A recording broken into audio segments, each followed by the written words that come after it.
Hi, and welcome back to Reflect Forward. I'm your host, Carrie Siggins, and I'm so glad you're here today. So, a few weeks ago, I had the privilege to go to a Taylor Swift concert in Denver, Colorado at Mile High Stadium where the Denver Broncos play. And I have to say, I'm blown away. And I know you're probably wondering why I'm talking about Taylor Swift, but I will get to that in just a minute. The concert was mind blowing, and I didn't even really want to go. I'm not a big concert person, and I'm not even a really big Taylor Swift fan. I mean, I like the songs that I hear on the radio. I think some of them are great, some of them are so so. But my very, very, very good, long, dear friend asked if I wanted to go, and I said yes. And so she flew in from Washington, D.C., and I flew in from Durango, and we spent the weekend in Denver. And on a Saturday night, we went to Taylor Swift concert. And I have to say, I've been talking about it for weeks because it was such an amazing show. And not only was I inspired by her talent and the performance, the stage, the dancers, the band. I mean, everybody was having so much fun. We had great seats. So we could see the expression on her face, on her dancer's face, on her band's face. And they are living their best life right now, as you can imagine, traveling the United States, eventually the world to play all of Taylor's amazing hits throughout the years. But the really compelling thing is I left feeling inspired. I'm going to be 45 years old this year, and I would say I'm a pretty self confident person.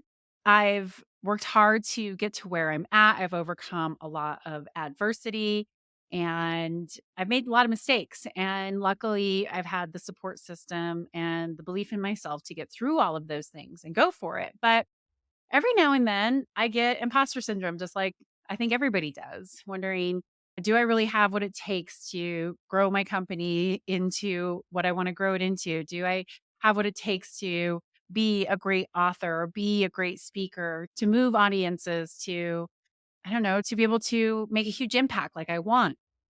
And, every day I'm learning and growing, but sometimes you can feel like I'm just not good enough or I don't have what it takes. Or you listen to the people who are asking you, why are you doing this? Why are you promoting yourself? Why are you not just focused on the business? Why are you doing your speaking? Why are you doing your writing? And those questions can make you question yourself. And I certainly have spent time over these past few years, past few months, past few weeks questioning those things. And I don't think it's unusual, but it can also be, I don't know, demoralizing, demotivating, and it can cause you to have self-doubt.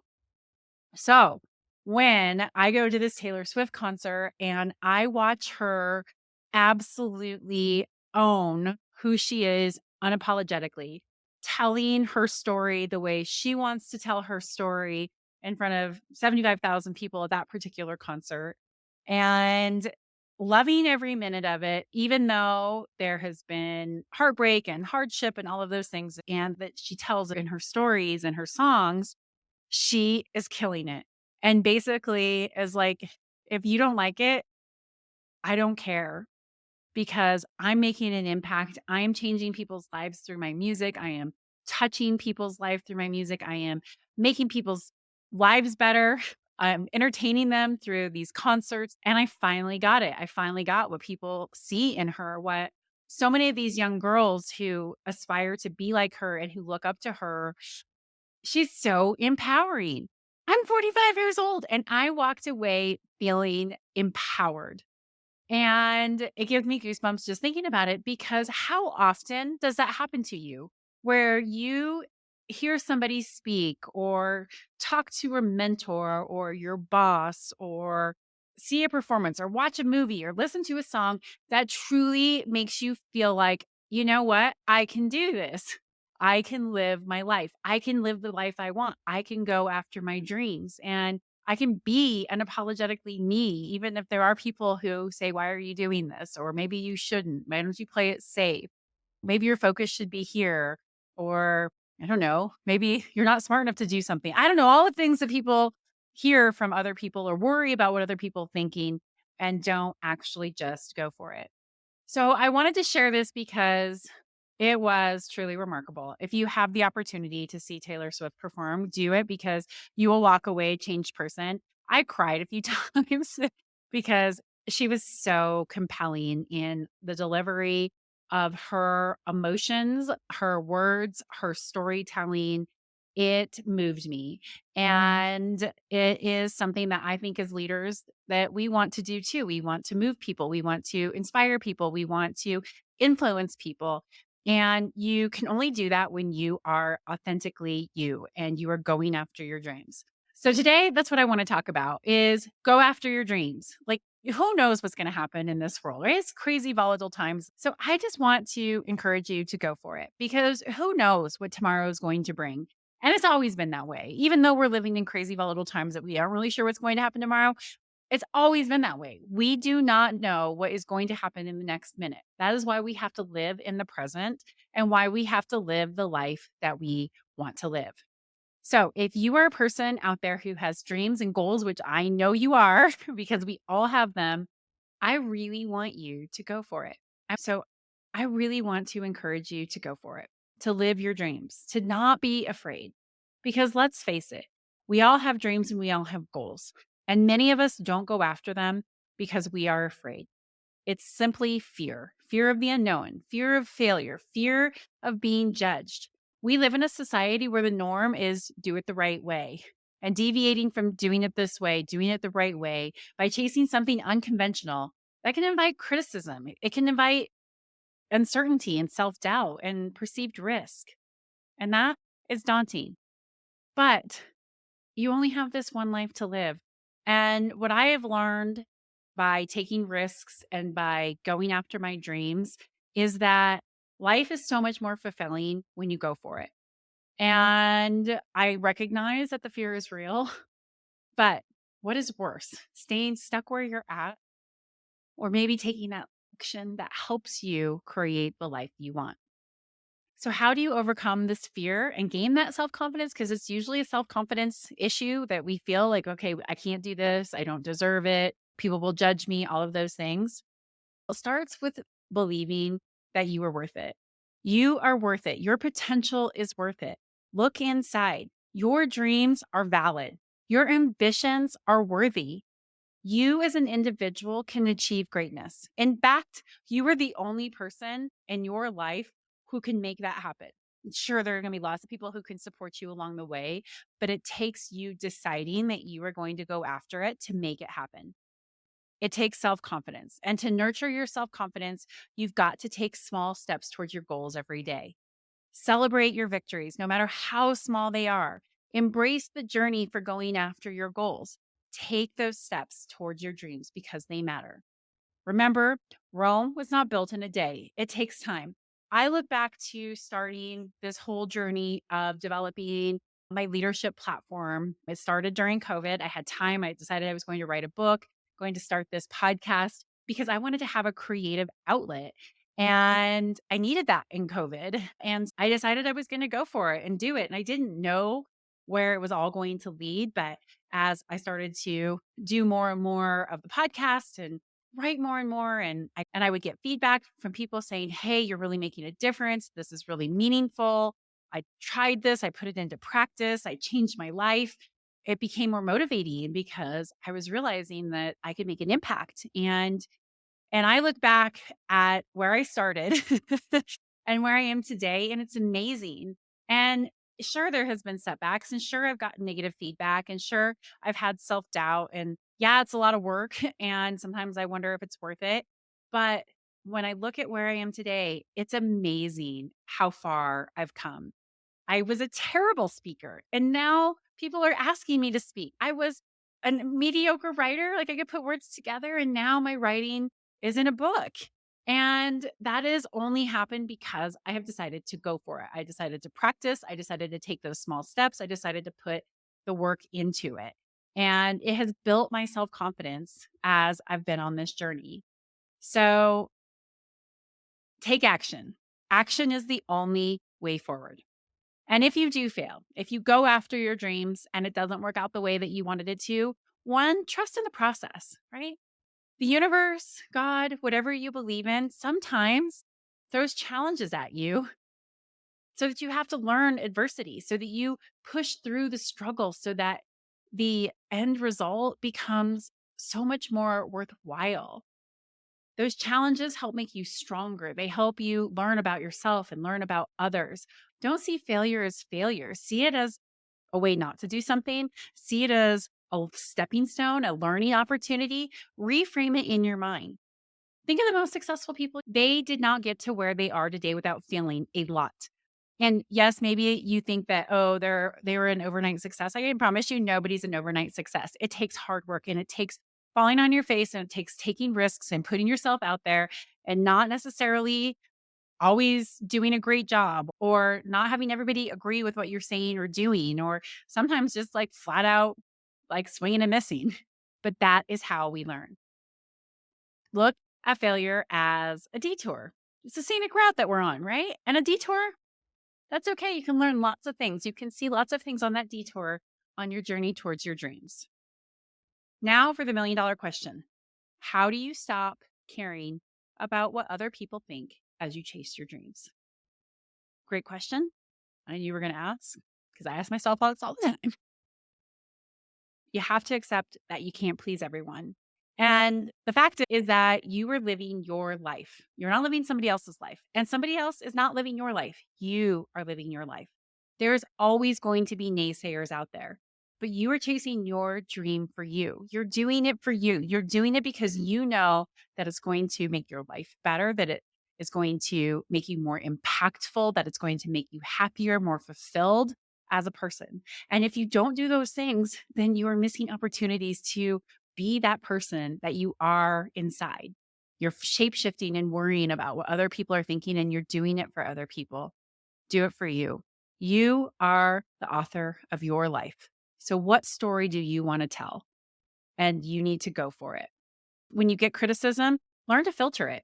Constructive criticism can be very helpful. It's, in fact, some of the most life shaping moments I have had was when I've received really tough feedback. But instead of letting it stop me or take me down or change who I am, I used it as fuel to get better. I said, you know what? You're right. I didn't do that well, or I'm screwing up here, or I'm not showing up in the best possible way. And I'm going to change it. I'm going to work on it. I'm going to improve that area. Thank you for that feedback. But if people are just being naysayers without adding any value, like giving helpful feedback, tune those voices out. If somebody says, why are you doing that? Why are you being self promoting? Why are you going after your dreams? Why are you quitting your job? Why are you starting a business? Why are you doing XYZ? You shouldn't do that. That's added value. That's not giving you something that's helpful. So turn those voices down, or maybe even just completely mute them, right? You do not need to listen to those people. This is your journey. You need to go on that journey, own it.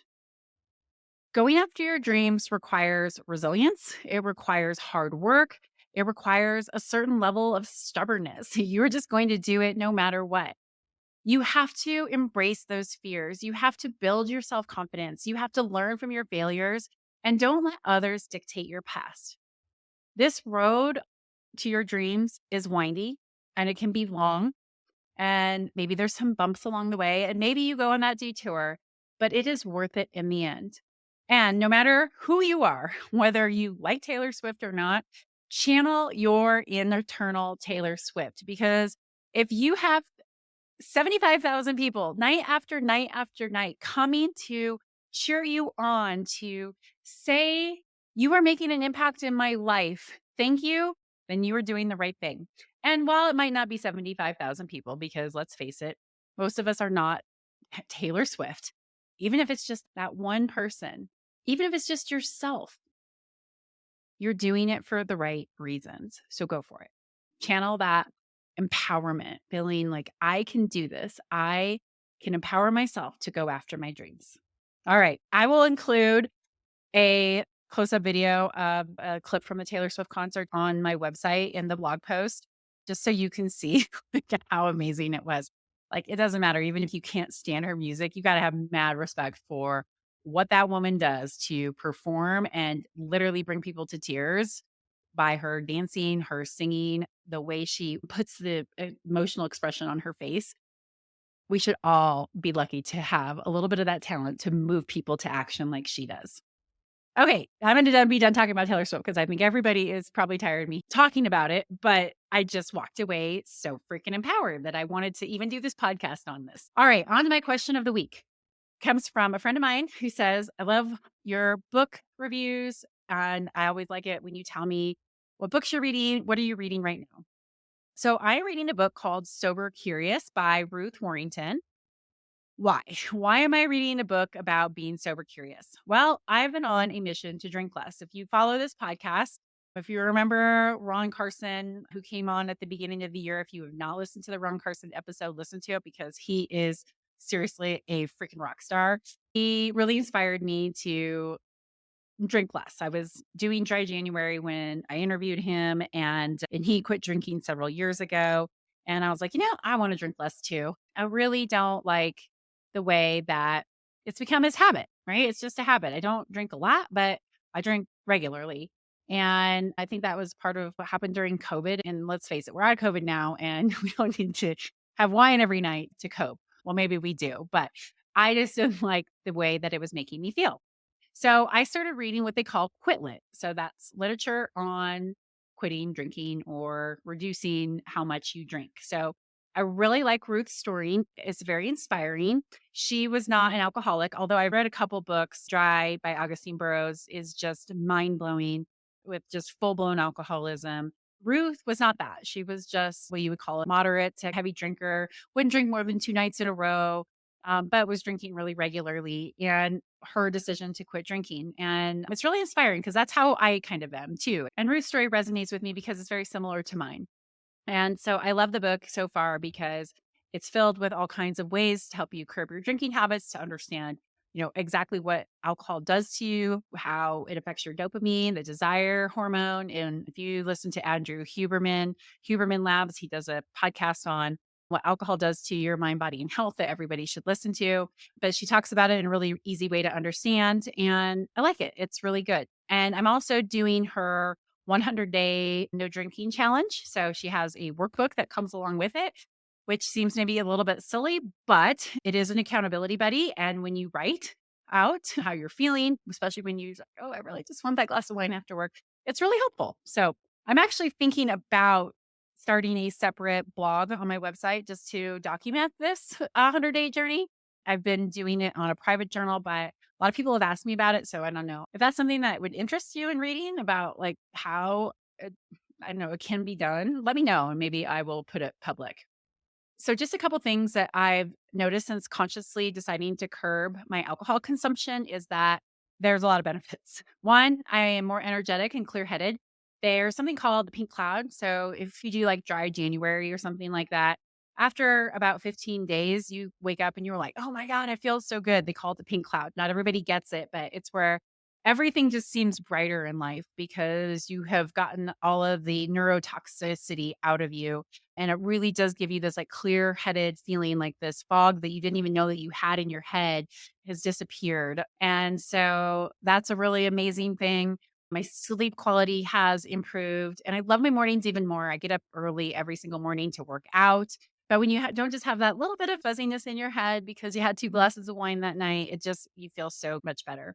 And even better, my skin looks great, which is fantastic. I'm going to be 45 this year, and I am very conscious that my skin is changing. And I like the fact that my skin just looks healthier, better. It's better for everybody. Everybody should care about their skin, man or woman. It's our biggest organ, and we need it. And then, most importantly, I think my mood's better. I'm a naturally optimistic, happy person anyway, but I've definitely noticed that I just don't get as irritable about things as I did before I really started cutting back on my drinking. So it's kind of like it's giving a fresh lease on life, which I like. So I don't know how long I'm going to keep it going. I don't think that my end goal is to be completely sober, but I definitely do not want to be in the habit of having a glass of wine after work every day. I want to be much more conscious about my drinking and much more, I don't know, intentional about when I do decide to celebrate with a glass of wine. So that's what I'm reading. If you've been contemplating taking this step, it is really worth it. And I highly encourage you to give drinking a little bit of a break if you're interested. And Quit Like Sober Curious can help motivate you. And there's lots of other books out there. If you are interested in some of the other ones I've read, please send me an email, carriesiggins.com, or message me on LinkedIn, and I will be happy to share those other books with you. So thanks for that question.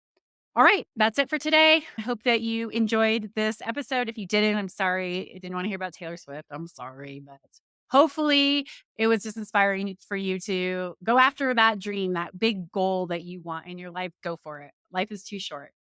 All right, with that, I will leave you until next week. I hope you have a fantastic rest of your day. And if you like this podcast, please write a review, subscribe to it, share it with a friend. It always helps with the algorithms, and I really appreciate your support. And as a reminder, my book, The Ownership Mindset, a handbook for transforming your life and leadership, is available for pre-order. You can go to Amazon or Barnes and Noble, and you can search Carrie Siggins, The Ownership Mindset, and you can find it there. If you would pre-order it, I would so appreciate it. I am going after the goal of Wall Street Journal bestseller. I don't know if I will hit it. I've got to sell about 5,000 copies pre-order. So we're going to see if we can make that happen. If not, it's not a big deal, but you set those big goals out there. And if you don't do it, then you're for sure not going to hit it. If you are interested in pre ordering and supporting me, I would really appreciate it. Thank you so much. All right. With that, I will send you off for your day. See you next week.